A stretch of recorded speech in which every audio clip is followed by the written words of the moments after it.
Hydrated ionic compounds. We're just going to add some stuff to it. So they're still ionic compounds. And then at the end of them, they have a specific number of water molecules that are at the end. And these water molecules are loosely bound. If you're in lab, you'll get to burn off some water. Now, they follow this general formula. So is MX dot in H2O. So it sounds a little weird. Somebody wrote this. M, that's your cation. X is your anion. So you just name your ionic compound. N is going, now this dot is important. Don't leave out the dot. The dot tells you they're still connected. The N is going to be a number, and we're going to indicate that with a prefix. And H2O is still water.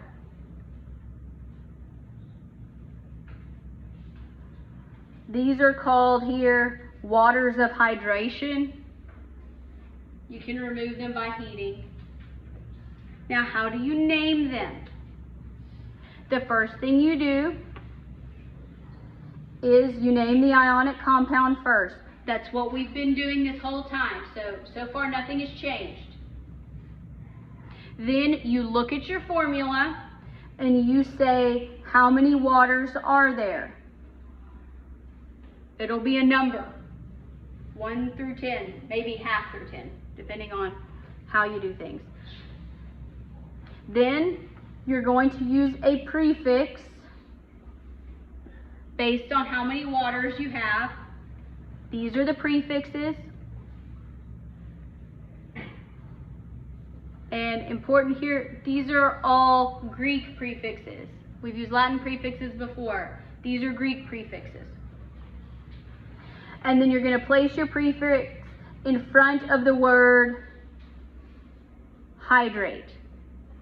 Now, the good news is with these prefixes, the ones you use for hydration will be the same prefixes that we use when we talk about covalent compounds. So that's good. There's not two sets of prefixes.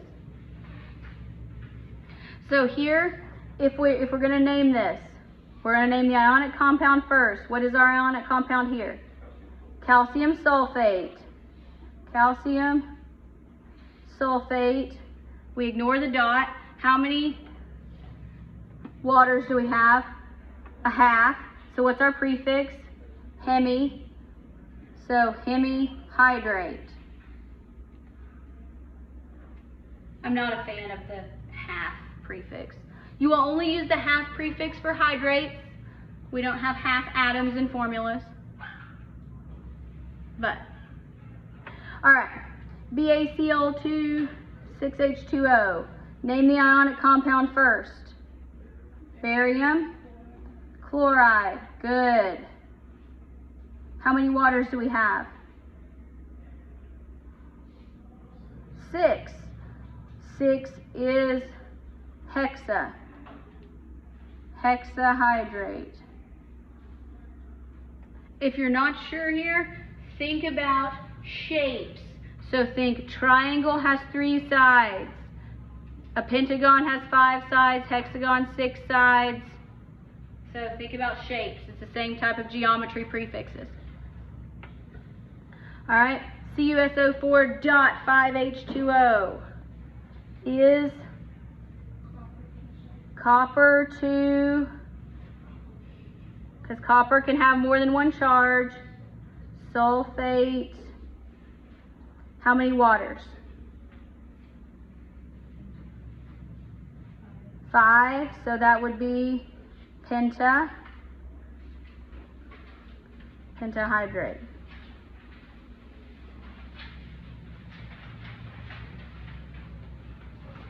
Out of everything we do, I think the hydrates are probably the easiest because there's not much that's new with them. You're just smashing a bunch of stuff together. But don't forget about them. Now,